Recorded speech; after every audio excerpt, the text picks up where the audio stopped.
Hello, sophomores. Yep, we're filming.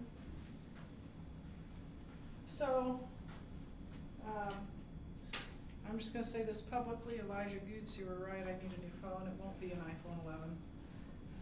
Probably be an iPhone 7, like a really cheap one. But yeah, I can't take anything more off of my phone. And 14 of my 16 gigs, I know that's a lot of gigs for you guys, right? 16 gigs, wow. You should have seen the look at the Verizon girl's face when I told her my phone had 16 gigs. She's like, that's about 3 times less than you need in 2020. I'm like, thank you. I know that now. But 14 of that is taken up with my system and with whatever other is. And I've gone through everything I can do to get rid of other, and other just keeps growing. So I think my phone is dying. So I'm using Lane's computer, Lane's laptop, since he's home from school, to do these videos until I can get a new phone. But hopefully we won't have problems with the videos once I have a new phone. So let's look at the student work. In this video, we're going to look at the answers to the student work for chapter 25. Now, if you haven't done that student work yet, please be honest and go back and do the student work. You will learn so much more if you do the student work and then come back and listen. Read the introduction to chapter 25 and then do the student work. You'll notice that on page 183 there is a table. You don't need to do that. That's kind of extra stuff, and I'm cutting out the extra stuff now that we're learning from a distance. Oh boy, do I miss having kids in this classroom. But yeah, we'll just do the actual questions that are here. So I'm going to give you the answers to those, and then the next video I'm going to make is going to be the answers to the quiz. You can go ahead and take the quiz, but I'm going to give you the answers to correct it yourself and not take a grade on it. So you can just take the quiz and then make or correct any wrong answers, and then keep it to study for your test, which is coming up pretty quickly here, and my guess is you'll be taking that from home next week. So we'll talk more about that later. And what does the Keyser quiz look like on a video? But we're going to find out. So here are the answers to chapter 25.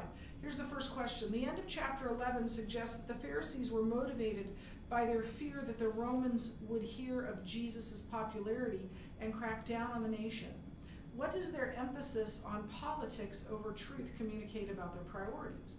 Well, they were more interested in maintaining their own power and their own standing than with the Romans than in understanding the scriptures, or in believing God, or believing in the one whom he had sent, believing in Jesus as Messiah. They wanted to keep their authority and their good standing. It wasn't really good standing, but the status quo with the Romans, not come to Christ. When Caiaphas spoke about one man's dying for the people, what did he intend to say would be the advantage of eliminating Jesus? Well, by getting rid of Jesus, by killing Jesus, they would eliminate that potential source of conflict with the Romans, that he could become, if the people tried to make him king, that could cause the Romans to crack down on them militarily, and so they're eliminating that source of conflict. Because there had been previous rebellions, a number of them, that the Romans had squashed, and so if this was going to look anything like a rebellion, that would happen again.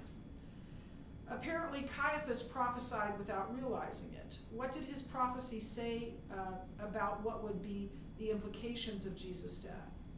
Well, one man's death would benefit the entire nation. Now, Caiaphas said it saying, we kill him and we don't get a crackdown by Rome.